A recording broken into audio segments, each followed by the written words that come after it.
ಕರುನಾಡು ವಿರಕ್ಷಣಾ ವೇದಿಕೆ ಅಧ್ಯಕ್ಷ ಮಾತಾಡ್ತಾ ಇರೋದು. ದೊಡ್ಡಬಳ್ಳಾಪುರದಲ್ಲಿ ಅತ್ಯಂತ ದೊಡ್ಡದಾಗಿ ಬೆಳೆದಿರುವಂತಹ ಈ ಐಫೋನ್ ಕಂಪ್ನಿ ಏನಿದೆ ನಮ್ಮ ದೊಡ್ಡಬಳ್ಳಾಪುರದಲ್ಲಿ, ಅವ್ರು ಮಾಡುತ್ತಿರುವ ಈ ಗಲೀಜು ಕೆಲಸಗಳಿಗೆ ನಮ್ಮ ದೊಡ್ಡಬಳ್ಳಾಪುರ ಜನತೆ ಎಲ್ಲ ಹಾಳಾಗೋಗ್ತಾ ಇದ್ದಾರೆ, ಆರೋಗ್ಯ ಹಾಳಾಗೋಗ್ತಾ ಇದೆ. ದಯವಿಟ್ಟು ಎಲ್ಲರೂ ಎಚ್ಚೆತ್ಕೊಳ್ರಿ ದೊಡ್ಡಬಳ್ಳಾಪುರ ಜನತೆ.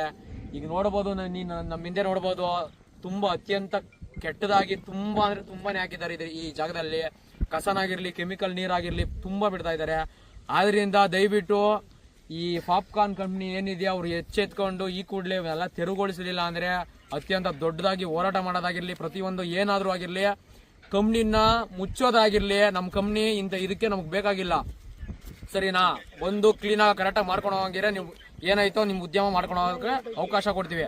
ಇದು ಬಿಟ್ಟು ಪ್ರತಿಯೊಂದು ಬೇರೆ ಅವ್ಯವಹಾರ ಒತ್ತೊಂದು ಮಗದೊಂದು ಏನಾದ್ರು ಮಾಡಂಗಿದ್ರೆ ದಯವಿಟ್ಟು ಕಂಪ್ನಿ ನಡ್ಸಕ್ ಹೋಗ್ಬೇಡ್ರಿ. ಏನಾಯ್ತೋ ಇದೆಲ್ಲ ಬಂದು ತೆರವುಗೊಳಿಸ್ರಿ. ಆರೋಗ್ಯ ಹಾಳಾಗೋಗ್ತಾ ಇದೆ. ಇದೇನೈತೆ ಕೊನಘಾಟ ರೋಡು, ಕೋಡಳ್ಳಿ ಕೊನಘಾಟ ರೋಡ್ ಅಲ್ಲಿ ಅತ್ಯಂತ ಹಾಳಾಗೋಗ್ತಾ ಇದೆ. ದಯವಿಟ್ಟು ಬಂದು ಇದನ್ನೆಲ್ಲ ಕ್ಲೀನ್ ಮಾಡ್ಸೋದಾಗಿರ್ಲಿ ಮಾಡ್ರಿ. ಇಲ್ಲ ಅಂದಿದ್ರೆ ದಯವಿಟ್ಟು ಇನ್ನೊಂದು ವಾರದಲ್ಲೇ ನಾವು ಅತ್ಯಂತ ಉಗ್ರ ಹೋರಾಟ ಮಾಡಕ್ಕೆ